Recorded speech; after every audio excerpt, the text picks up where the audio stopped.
Un scientifique employé par le gouvernement néerlandais a suggéré la construction de deux barrages géants pour fermer la mer du Nord et empêcher l'Europe du Nord de se retrouver sous l'eau. Les deux barrages feraient respectivement 160 et 475 km, soit l'équivalent de la distance entre Paris et Marseille. Il s'agirait d'un moyen rentable de protéger les 25 millions de personnes vivant dans les communautés côtières d'Europe du Nord, qui seraient touchées par l'élévation du niveau de la mer comme dans le nord de la France, au Royaume-Uni, au Danemark et d'autres pays moins importants comme la Belgique. Je rigole, on se détend. Cela peut sembler un peu trop délirant, mais Sweert Grootkamp est un très sérieux océanographe de l'Institut Royal des Pays-Bas. Je vais vous expliquer tout ça, mais dans un premier temps, bienvenue sur la chaîne Jacadi. Le niveau des mers a déjà augmenté de 21 cm depuis les 150 dernières années et va accélérer sa montée tout au long du siècle, jusqu'au point où en 2100, les eaux seront montées de 2,7 mètres. On pourrait se dire que c'est pas énorme, mais les conséquences pour les pays à travers le monde seraient catastrophiques. Et s'il y a bien un pays vulnérable, ce sont les Pays-Bas, et depuis toujours.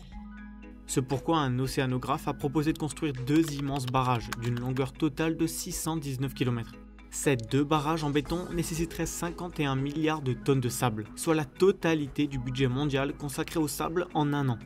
Et les Pays-Bas ont déjà construit leur petit frère. En 1933, les Néerlandais ont achevé la construction de la digue Afsluitdijk, située dans le nord du pays et qui sépare la mer du Nord du reste du pays. Ce qui a permis au pays de drainer une partie de l'eau et d'agrandir son territoire. D'ailleurs, c'est pas moins de 400 000 personnes qui habitent dans cette nouvelle zone. Sans l'intervention humaine au cours des siècles, voici à quoi ressemblerait le pays aujourd'hui. Une très grosse partie de la population serait sous l'eau. Ce barrage a coûté plus d'1 milliard d'euros avec les rénovations au fil des années, alors que le rapport estime que le coût des barrages pour fermer la mer du Nord s'élèverait à 508 milliards d'euros. Maintenant, on pourrait penser que ça fait beaucoup. C'est tout de même 3 fois plus que le coût total de la Station Spatiale Internationale depuis son lancement, ou la moitié du PIB total des Pays-Bas, le même pays qui a proposé ce projet, ou le prix de 2 pleins d'essence en France. Bon, j'abuse là. Mais ils le savent très bien, la somme peut paraître vertigineuse. Pourtant, étalée sur 20 ans et répartie entre les 14 pays concernés, la somme ne représenterait que 0,1% du PIB de chacun des pays concernés par le projet. Monsieur Grootkamp a également conçu cette proposition pour attirer l'attention sur l'impact que pourrait avoir l'élévation du niveau des mers en Europe. En plus d'être une solution possible, la conception d'un barrage aussi extrême est surtout un avertissement. Il révèle l'immensité du problème qui nous guette.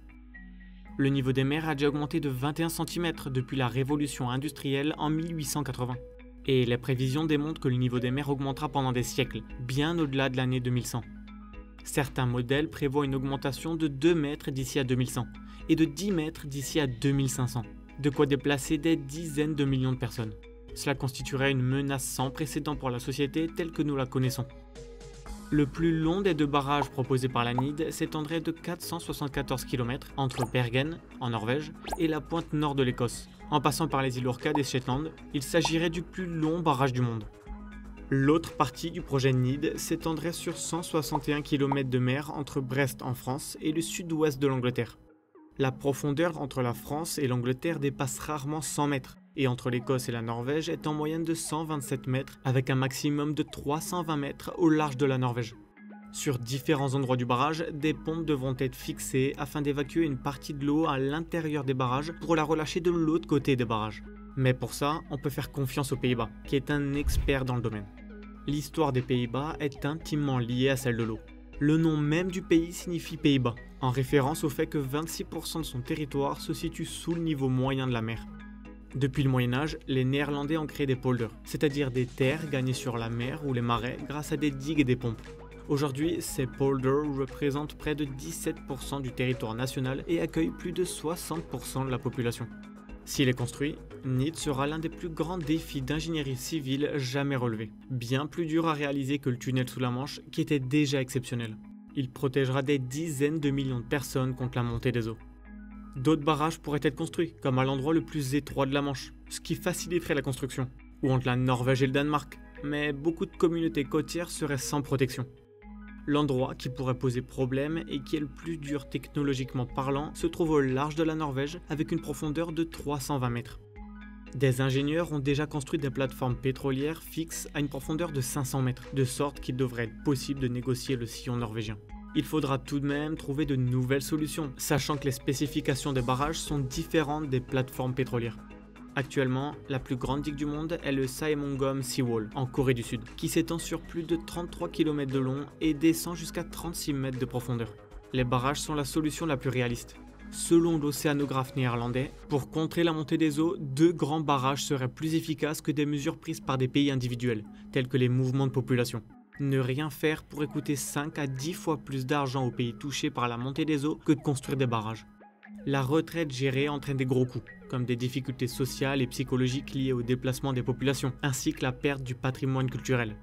Les migrations qui en découlent peuvent entraîner une instabilité sociopolitique nationale et internationale. Les pays qui n'ont pas de côte, comme la Suisse, l'Autriche ou d'autres, seront touchés indirectement et devront partager le fardeau de l'immigration. Donc c'est loin d'être seulement des problèmes financiers. Par contre, l'enfermement de la mer du Nord et de la mer Baltique aura un effet très négatif sur la faune et l'environnement. Les marées seraient perturbées, ce qui affecterait la circulation des sédiments, des nutriments et des petites espèces marines, la base de la chaîne alimentaire. La centaine de stations de pompage nécessaires à la construction du barrage apporterait plus d'eau douce des rivières, ce qui abaisserait la salinité et affecterait les poissons. La seule alternative serait d'empêcher l'élévation du niveau de la mer. Cela ne peut se faire que par la mise en œuvre immédiate d'efforts d'atténuation du changement climatique, tels que la réduction des émissions cumulées de carbone. Partout dans le monde, des architectes et des concepteurs réagissent à la menace de l'élévation du niveau des mers. Un cabinet d'architectes a construit une digue dotée d'une plateforme d'observation surélevée aux Pays-Bas, afin d'attirer l'attention sur la montée des eaux.